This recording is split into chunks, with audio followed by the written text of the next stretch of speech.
What's up everybody, Matt Maran here for another car review. This is the 2023 Lexus RX. So about the all new RX here. So totally new for 2023. It's on a brand new platform, brand new styling, totally new interior. Everything of course is all new here. There's also 4 powertrains now to choose from, and I'll be sampling all of them and breaking them all down here in this video. But as far as the looks here in the new RX, I think it looks really nice. I really like how, they have that grille that's now more vertical, and they kind of filled in some of the top with body coloring, and that really enhances that vertical look you have there for the grille now. I also really love these really sharp headlights, which are optional with the triple beam LED. There's also a bi-LED beam you can get as well. And this one we're looking at here is an F Sport handling package. So that's something that's available here on the 350s.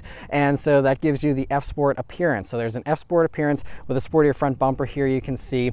And then there's also going to be the F Performance styling, which is a little bit different, where you have, instead of the silver accents there, that's all blacked out, but the same styling here for the front bumper. And then there's of course the regular RX as well, with its a little bit more subtle styling, a little bit less aggressive, but those still also look very nice with the chrome little pattern you have here for the grille.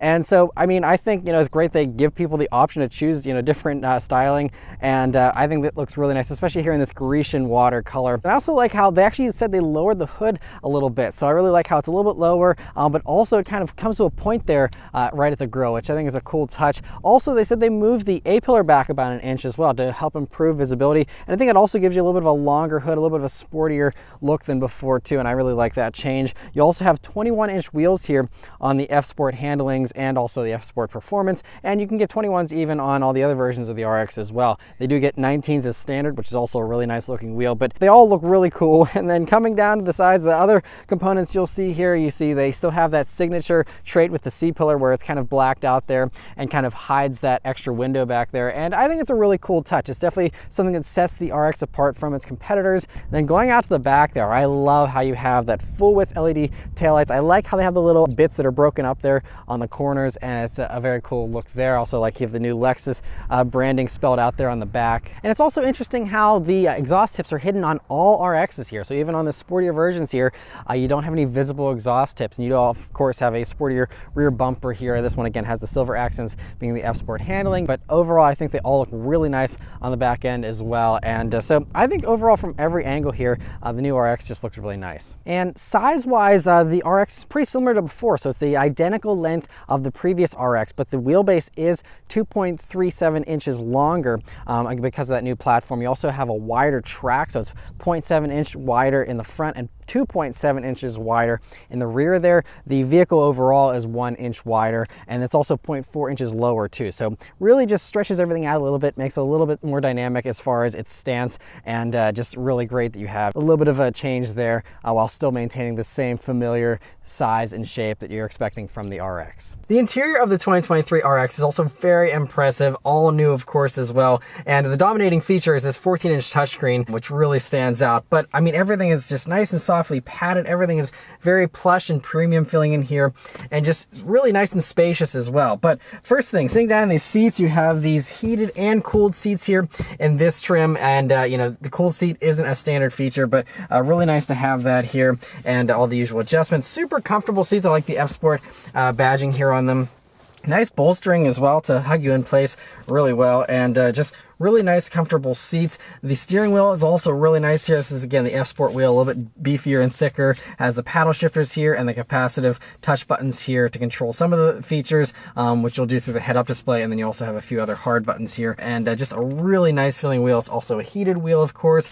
The gauges are also really nice. Now it is a smaller screen. It's a 7-inch screen there for the gauges, with the other little parts there on the sides that aren't fully digital. It does all the basics still, and the graphics are pretty good. It's just on the small side, considering most of the competitors here at least offer fully digital gauges that are usually 10 or 12 inches for the screen size. So this feels a little dated already, even though it's brand new. I'm kind of surprised they didn't do fully digital gauges here, but still does everything just fine, and gets the job done. And it is nice you have some customization there as far as what it shows, including boost gauges, G meters, all that kind of stuff if you're on the performance side. You also will see between the steering wheel and the gauges this little driver monitoring system, which works with the traffic jam assist in order to allow hands-free driving under 25 miles per hour on highways.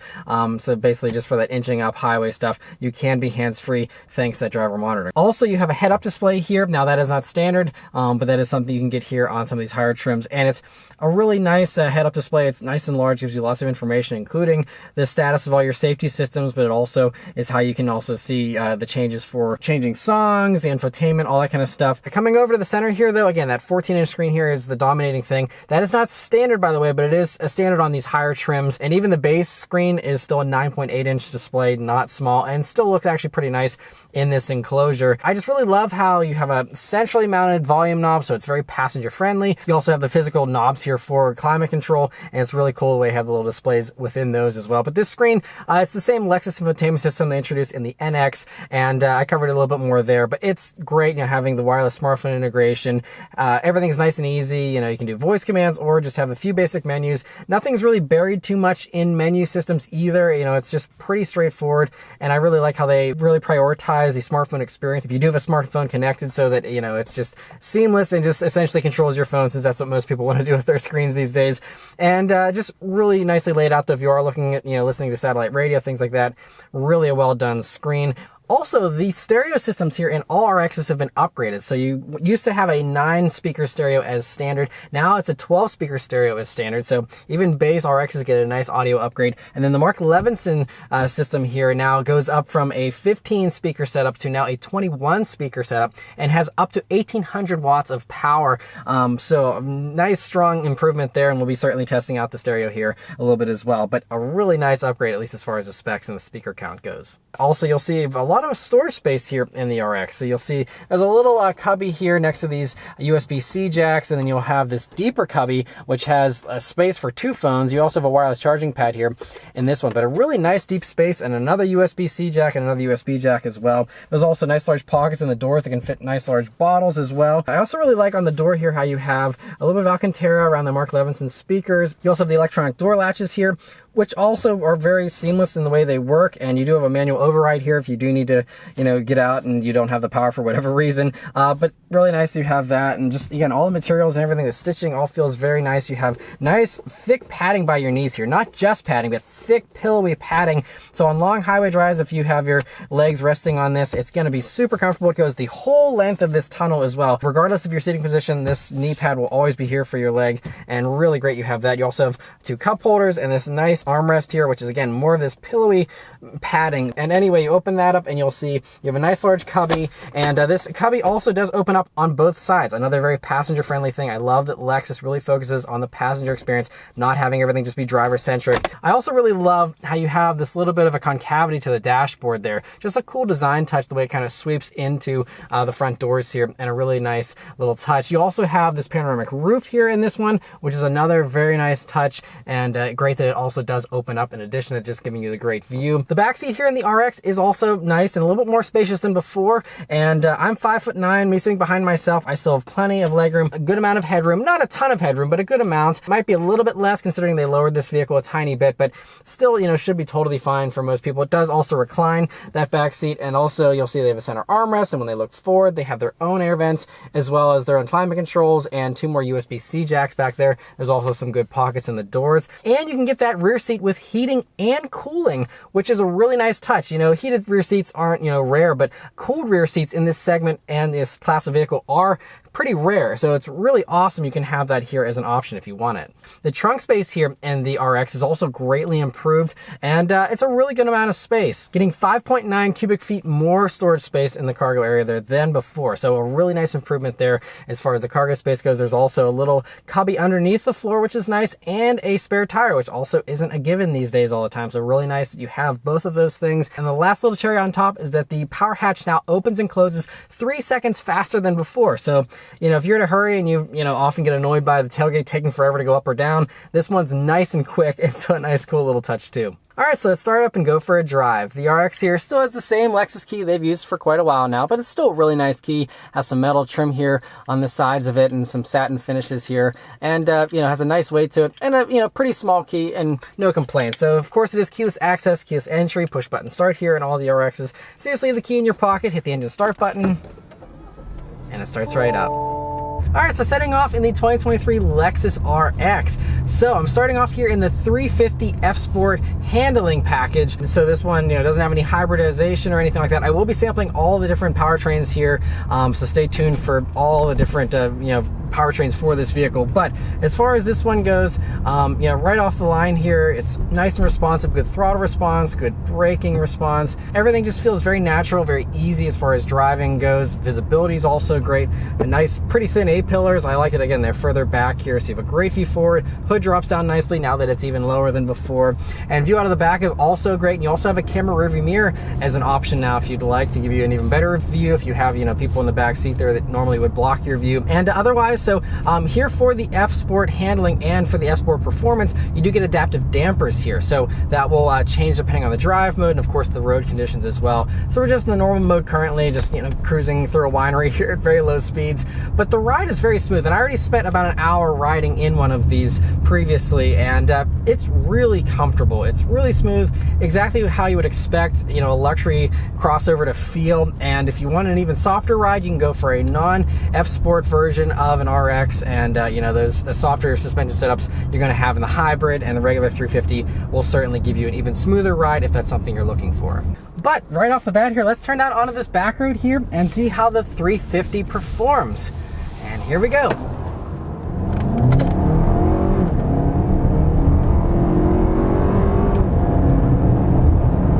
All right, good response. Nice strong engine. So one of the big things here with the 350 is the brand new engine that it gets. So it now runs a 2.4 liter turbocharged 4-cylinder engine. It does 275 horsepower and 317 pound-feet of torque. And while that horsepower is down by 20, the torque is up by 52 pound-feet. So you get a nice extra shove there from this turbo engine, even though you are down a little bit on horsepower and cylinder count. In reality, you will have a very punchy vehicle. It still does a 7.2 seconds 0 to 60, which isn't mind-blowing or anything, but still very solid performance. One thing though about this engine is it now does require premium gas. The regular RX previously with the V6 you could run regular, now premium is required, but most of the other competitors run turbo engines as well that also require premium. So not a huge differentiator here, but just worth noting for use of the old RX, you are going to have to now run premium. And I'm going to put it up into sport mode here and see how the response is in this mode. Here we go. Okay, still a little bit of a slow response. The main holdup here is the 8-speed automatic, which doesn't immediately understand that I want to get full of performance until a split second or so later after it's kind of thoughted through. But it's a good amount of punch still nonetheless. And this 8-speed auto, is pretty responsive overall. I will go ahead and try out the manual shifting here. See how that does. Okay, downshifts are pretty quick so far. All right, upshifts. All right, it has a mind of its own. It actually didn't even respond to my upshift request that time. So it's the same kind of experience you get in this 8-speed automatic previously. It's not sporty as far as the shifting goes, unfortunately. Now the 8-speed is unique here to this F Sport version. We go for the 500, you have a 6-speed automatic, and I'll be testing that out here in a couple of minutes. But it's 8-speed, otherwise you do get across the board on all other 350s as far as the regular gas version goes. The hybrid does run an eCVT. This engine should be a little bit more fuel efficient as well compared to the old V6. So it's rated at 24 mpg combined, and so a good improvement, I believe, over the V6, and so that'll be nice. In practice we'll see, sometimes turbo engines can be a little more thirsty than naturally aspirated engines, but it should be a nice improvement there as far as that goes. But of course you do have the options of the regular hybrid, the plug-in hybrid as well, if you do want to have better fuel economy than what you get here in the 350. One nice thing about the RXs is that they have lost weight. So in addition to having the more spread out wheelbase that's longer and the wider track, which should also help with handling, you also do have up to 198 pounds of weight loss here for the new RXs. Now this 350 as it sits is about 4,310 pounds, which I believe is about 70 or so pounds dropped from the previous generation. And so, that should certainly help with handling. But what I've noticed, I did spend a week with a regular RX for the old previous generation version with the F Sport package on it, and what I can say is that this certainly feels a lot tighter. And I also have to add that even on this slightly rougher road we're on now, I mean, you get a little bit of road noise, but it's really nice and, pretty quiet in here, and does a really good job of, again, just feeling luxurious. Even, again, with these adaptive dampers in their stiffer setting, you can totally drive around in sport mode all the time, and it certainly wouldn't beat you up or anything. And now, hustling it on this tighter back road here, it's really dynamic and feels so much better than the previous generation RX, in my opinion. I mean, it's just a lot tighter, just feels like there's way less body motions, especially here, this F Sport handling version with these adaptive dampers. It certainly helps. And but even these all-season tires, I think, do a really good job of giving you a good amount of grip, considering they're not sporty tires really. You can get sportier Michelin Pilot Sport 4 SUV tires on the 500, and I'll touch more on that in a minute. But on this very fun, windy road, I mean, this thing really keeps up nicely. Again, considering the setup and the fact that it still is trying to blend both the luxury and the performance. I think they did a really nice job with the tuning, but it still, glides over all these bumps very nicely. But I'm actually having a good time here in this. I think it gives me confidence. The steering is really nice and precise and nicely weighted, especially here, again, in the sport mode. And it's a vehicle that, I usually don't like pushing, SUVs like this very much, but this one actually is really fun to push. I think the only SUV that still feels a little more dynamic than this, that this kind of competes with, is the Acura RDX, which I know is slightly smaller. Maybe this competes more with the MDX. Both the RDX and the MDX, in my opinion, still are a little more dynamic with their true torque vectoring all-wheel drive. But aside from those, I'd say that this is probably my favorite as far as handling goes currently. It really feels nice. And again, this is just the regular 350 version, which does have the performance focus here with the F Sport handling package, but I'm very curious to try out the 500h F Sport performance. So let's go try that out and see how that does. All right, so now I'm in the 500h F Sport performance version, and so we're gonna go ahead and put it up into the sport mode here, and let's see how this one accelerates with its much more aggressive setup here, and the hybrid component as well. But here we go, turn it on in this back road. See how it does. Here we go. Wow. All right. Definitely a little more responsive. Pulls very, very nicely. Good, strong performance. So this takes that same 2.4 liter turbocharged 4-cylinder engine, then adds on electric motors front and rear. It has a more powerful rear e-axle than any other previous Lexus or Toyota product, and so it gives you a good amount of horsepower over a regular 350. So you have now 366 horsepower in this setup, 406 pound-feet of torque, and it'll drop your 0 to 60 from that 7.2 seconds of the 350 down to now a 5.9 second 0 to 60 time here for this version. And so it runs through a 6-speed automatic transmission, by the way, as well, and we'll try out some manual shifts here. Okay, third gear. It's like I'm upshifting and it's not even responding. I wish the manual shifting was more responsive, especially in something that is supposed to be performance oriented. I wish this was a little quicker. Downshifts are still fine. It's just the upshifts where it really just kind of has a mind of its own, does whatever it feels like doing, which isn't great. But anyway, aside from that, it's still a good amount of power, and typically with these automatics, it's better just to leave them to do their own thing anyway. Another acceleration here. Wow, okay, I really like how that electric motor in the back definitely gives you a little bit of extra zip right off the line and some initial punch before the engine, comes on full steam and, continues on with the rest of the, acceleration here. And it's really a sporty setup. So it's the direct 4 all-wheel drive system here is what they're calling this, which will be the same branding as the RZ and that fully electric all-wheel drive system. But clearly this is, a little bit different, but it has that same more powerful rear electric motor and then the gas engine powering the front here. And it's punchy though, and it's actually very impressive with the amount of torque.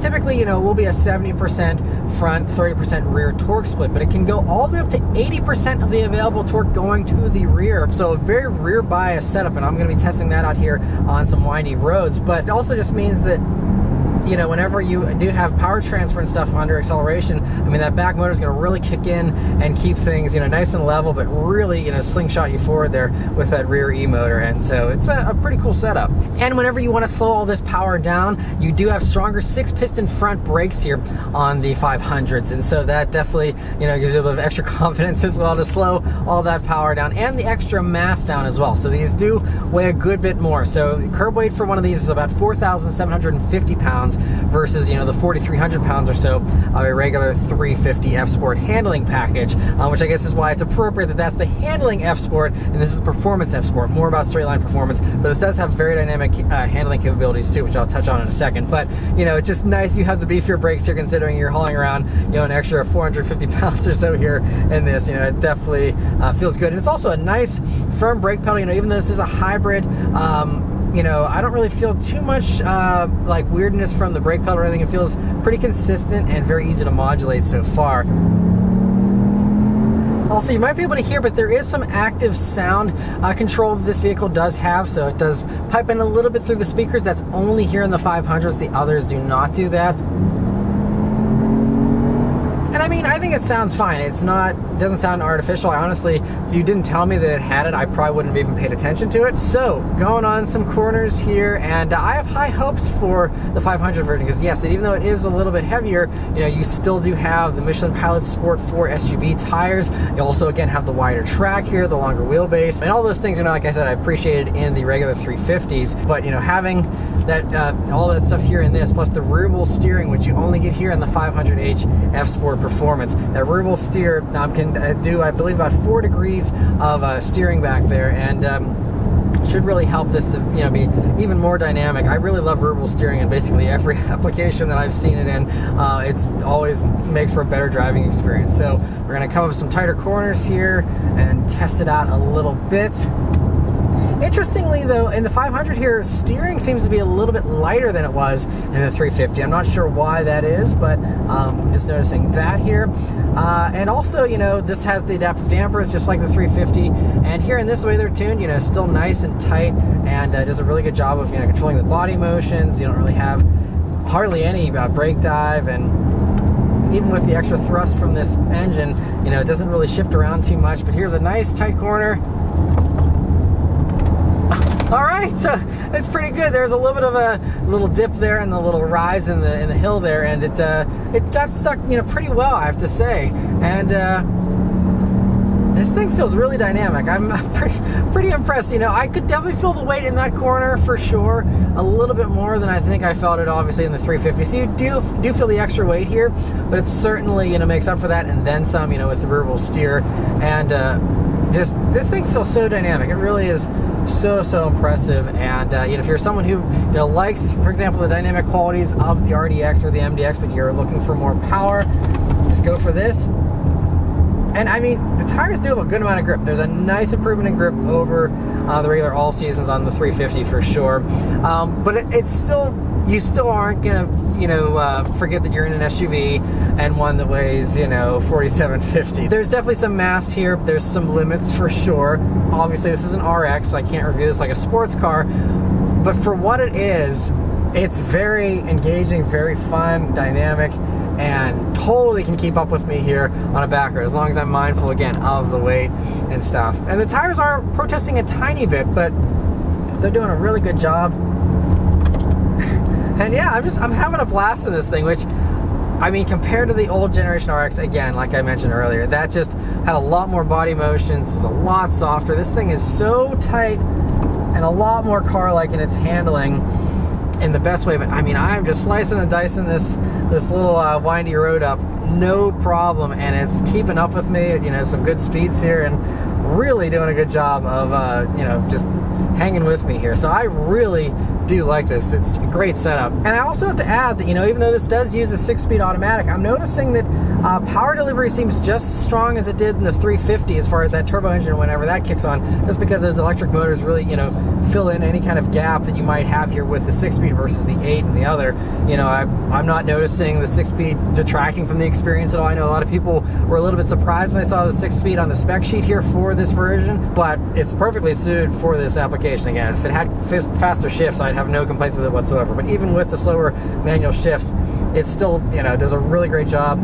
Quick downshifts, I mean, very responsive. The second I start tipping into the gas, it starts, you know, giving me some strong acceleration, and this motor, you know, being nice and punchy means that, you know, even though there's 6 gears instead of 8, it really does a good job still of pulling nice and hard. One other interesting touch is whenever you're in sport mode there, it really doesn't act like a hybrid very much, at least as far as like kicking the engine off.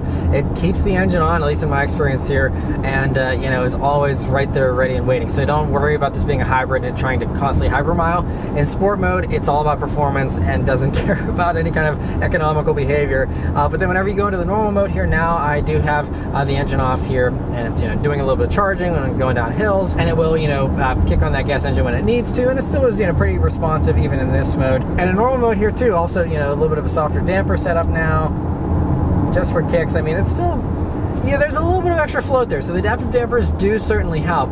I'm noticing that here right off the bat. Is normal mode still is a little bit floaty, but you know, still again miles better than the old RX. Anyway, a ton of fun on a back road here in the 500h F Sport Performance. All right, so now I'm able to spend just a couple of minutes here in the 450h Plus plug-in hybrid version of the RX here, which will be available later on in the model year here. So it's not going to be available here in the initial rollout here, you know, with the other three powertrains. But whenever it does arrive, it'll most likely have a very similar setup to the NX. We don't actually have any specific specs yet for it, but in the NX, I already spent a week with the NX 450h Plus, and in that, you know, it's the same naturally aspirated 2.5 liter, same setup we have here in this. And in the NX, it makes about 300 horsepower and has, you know, about 33 miles of range or so. It'll probably be very similar here for the RX, but of course the specs could change for the RX. It could be different tuning, I don't know. And this one's actually a European spec as well. So we have our mileage rating here in kilometers, saying 19 kilometers here, with the battery a little bit over a half charge. So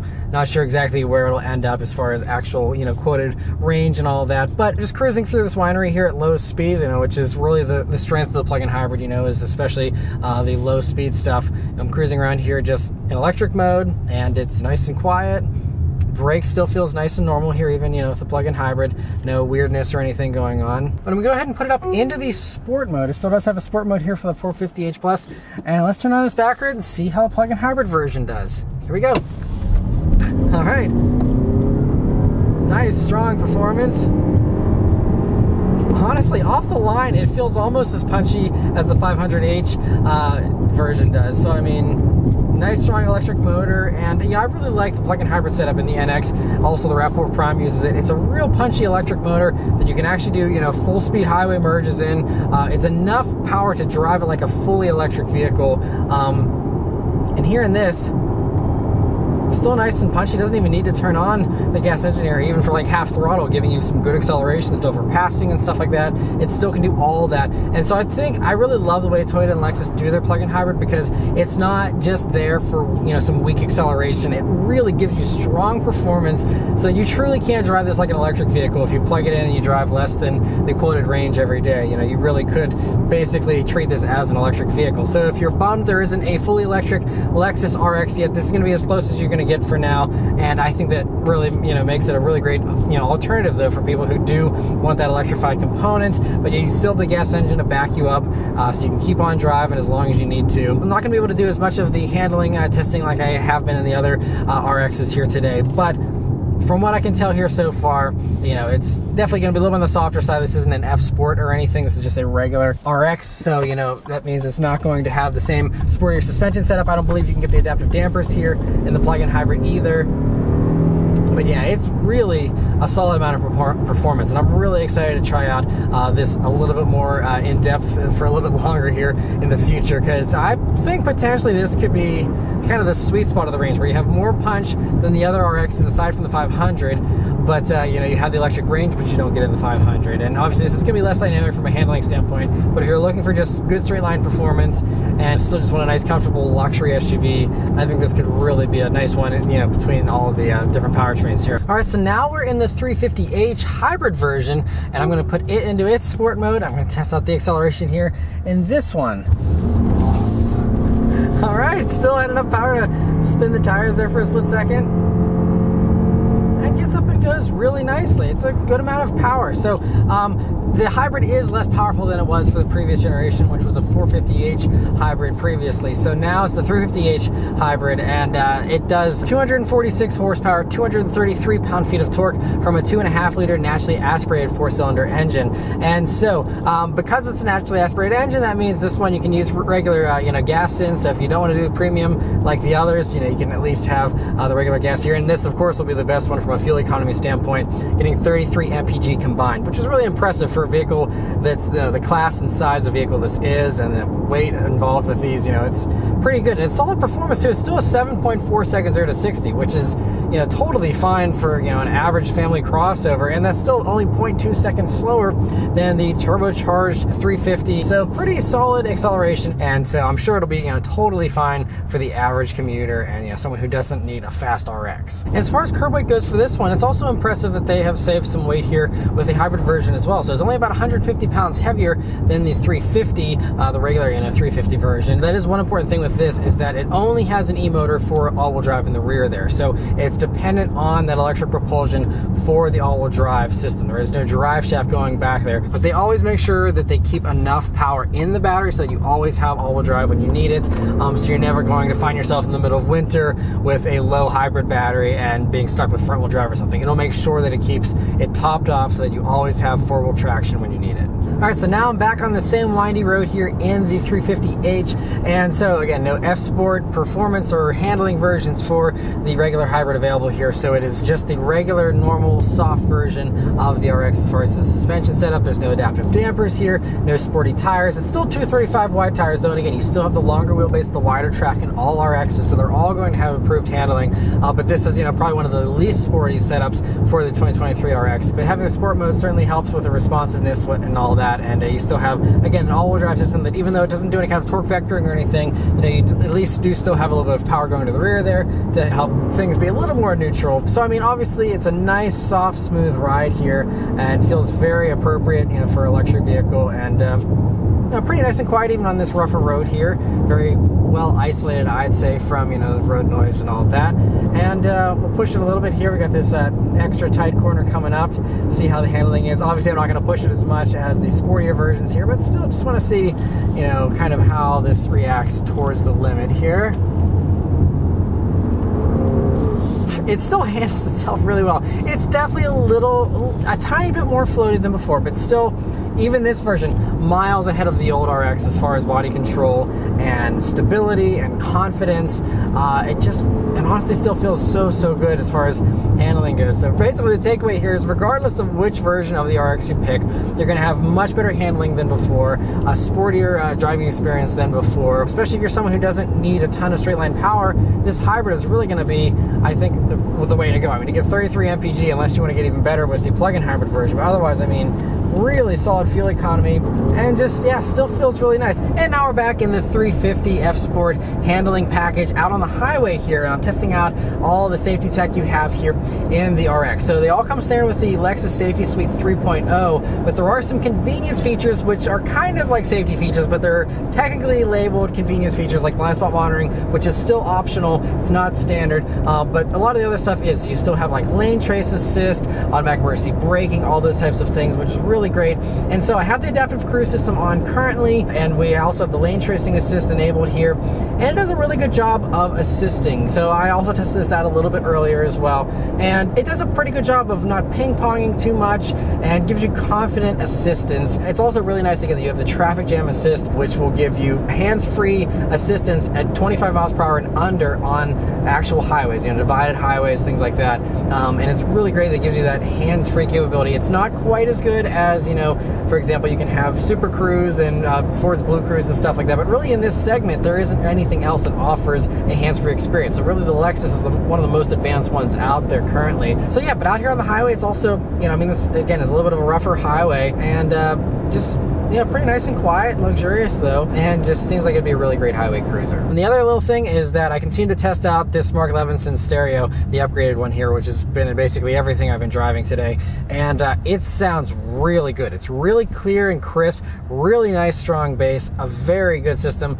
Probably my favorite Mark Levinson so far, aside from maybe the one in the LS or something, but overall this is really a top-notch stereo in this segment. I think it's very close to rivaling the RDX and its ELS Studio stereo, which is very advanced as well. This has also the speakers in the ceiling, just like that RDX. So a very competitive system to that, and just a very nice sounding stereo. So well worth the upgrade if you are someone who really enjoys music. One of the last couple of things here to mention is availability and pricing and all of that. So we don't have pricing as of today, me filming this vehicle, but you know, it should still be very competitive with everything else out there and still be a very solid value. But without real pricing, I can't really give much of a comparison. All I can say is that, you know, now I'd say this actually rides smoother than the RDX, but dynamically it's probably still not quite as dynamic as the RDX and the MDX from Acura. Compared to the Germans, they're all going to be much more expensive than this most likely. So, you know, they are competitors, but, you know, only if you're someone who, you know, wants that German, you know,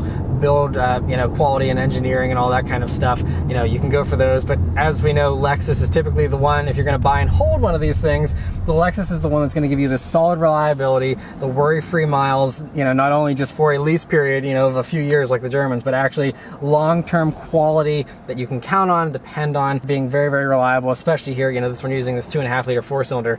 Nice and simple setup. It's this hybrid setup that's been proven that, you know, to be reliable and, you know, works really, really well. So, you know, I think the RX is still going to be, you know, the high watermark as far as reliability and luxury and value all wrapped up in one.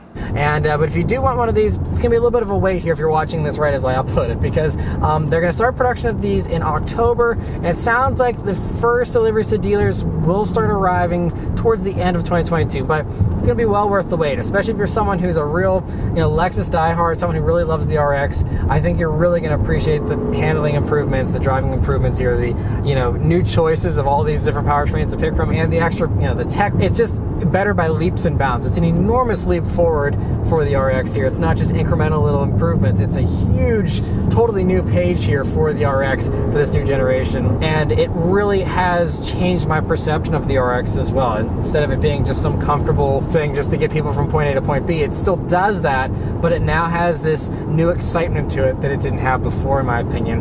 And so overall, I'm coming away very, very impressed with the RX here. But let me know your thoughts on the 2023 RX in the comments below. Huge thanks to Lexus once again for providing me here with this opportunity to review the RXs here for you guys today. Yeah, thank you all very much for watching. I'll see you on the next one. Take care.